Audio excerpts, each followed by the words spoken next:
un ton, un libellé et une attitude respectueuse lors de leurs interventions. Monsieur Khaled Riari, vous avez la parole.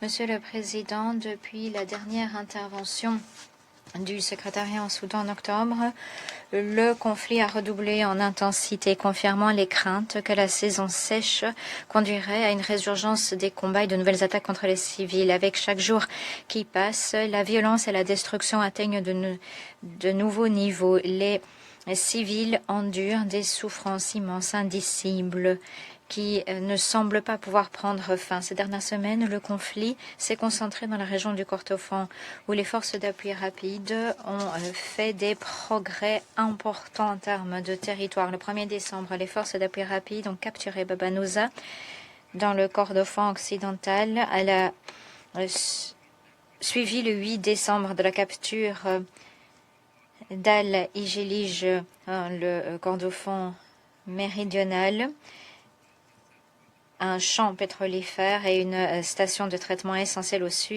sud-soudanais pour le pétrole brut envoyé à Port-Soudan à des fins d'exportation. Kadligi et 10 lignes dans le Kordofan méridional font l'objet de conditions de siège.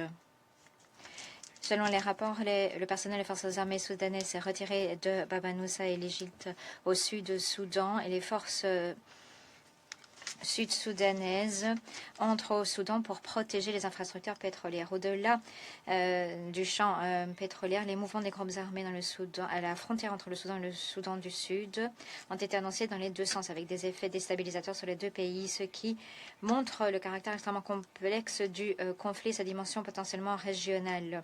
Et les voisins du Soudan risquent de se retrouver impliqués dans un conflit régional autour du Soudan. Depuis des mois, le haut-commissaire des Nations Unies aux droits de l'homme a mis en garde face au risque d'une escalade des hostilités dans la région du Kordofan et a appelé à une action urgente de sorte à éviter que ne se répètent les atrocités qui avaient été observées au nord Darfour et à El Fasher notamment.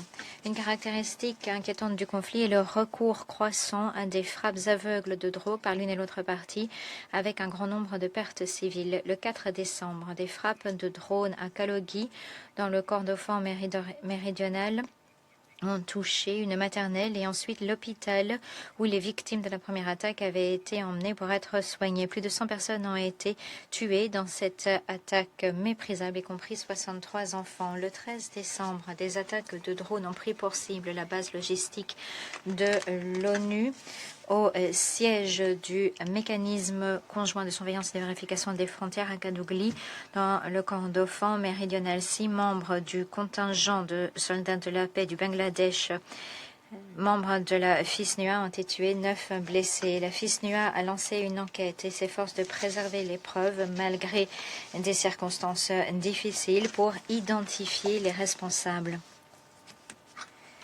En raison de l'insécurité généralisée, tout le personnel de la FISNUA a été évacué de Kadougli pour le moment.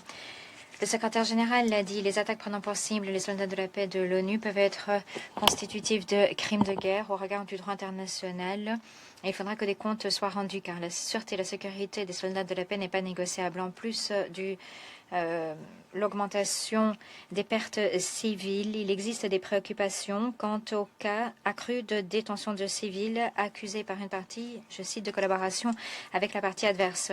En novembre, le HCDH a recensé les arrestations et détentions de 93 civils dans la région du Kordofan en raison de collaboration entre guillemets. L'approvisionnement continu en armes de plus en plus sophistiquées et mortifères reste un moteur du conflit. Le Soudan est saturé par les armes. Des appels à endiguer ces flux n'ont pas été entendus et il n'y a aucune responsabilisation. Les parties, quant à elles, ne veulent pas faire de compromis ou parvenir à une désescalade, même si elles ont pu mettre un terme au combat pour préserver les recettes pétrolières, elles n'ont pas fait de même pour protéger leur population. Les partisans des deux parties doivent utiliser leur influence pour que cesse ce massacre et éviter davantage de dévastation encore. La prévention d'une nouvelle détérioration de la situation et la préservation de l'unité et de l'intégrité territoriale du Soudan passe par une action rapide et coordonnée. L'envoyé personnel du secrétaire général pour le Soudan, Ramtam Lamamra, est en contact avec les deux parties au conflit pour les amener à discuter de mesures concrètes et réalistes pour désamorcer les tensions et améliorer la protection des civils au Soudan. L'envoyé personnel à Mamra travaille en étroite coopération avec le Quad. Les efforts de paix en étroite coordination sont essentiels pour accroître l'impact collectif. Tout aussi important, la collaboration entre les 5 organisations multilatérales que sont l'Union africaine, l'Union européenne, l'IGAD, la Ligue des États arabes et les Nations unies. Ensemble, nous voulons appuyer un dialogue intersoudanais sous l'égide de l'Union africaine pour ouvrir la voie à une transition crédible et inclusive menée par les civils. Pour appuyer ces efforts, le bureau de l'envoyé personnel à Mamra est en train de travailler sur un document de consensus qui a pour but de récapituler les positions avancées par les acteurs politiques soudanais et les éminentes personnalités. L'objectif est de déterminer les convergences de sorte à aider les parties prenantes soudanaises à façonner un horizon politique crédible afin de promouvoir la complémentarité et la coordination des efforts en faveur de la paix. Les préparatifs sont en cours pour organiser la 5e réunion consultative de renforcement de la coordination des initiatives de paix. La prochaine réunion aura lieu au Caire, en Égypte, début 2026. Monsieur le Président, alors que les efforts de médiation se poursuivent, le soutien du Conseil de sécurité est absolument nécessaire. Alors que le conflit perdure depuis 1000 jours, le secrétaire général a à nouveau exhorté les parties à convenir d'une cessation des hostilités immédiates et à une reprise des pourparlers sur un cessez-le-feu pérenne et un processus politique inclusif dirigé par les Soudanais. Nous exhortons le Conseil à envoyer un message clair à l'unisson. Il faut que ceux qui facilitent cette guerre rendent des comptes. Nous nous tournons également vers le Conseil pour qu'il utilise tous les moyens à sa disposition pour exiger la paix, protéger les civils et faire en sorte qu'en cas de violation du droit international, des comptes soient rendus. L'ONU est pleinement déterminée à travailler avec tous les acteurs internationaux pour mettre un terme aux violences et appuyer les efforts inclusifs en faveur de la paix et de la sécurité au nom du peuple du Soudan et pour parvenir à la stabilité régionale. Je vous remercie. Je remercie M. Kari de son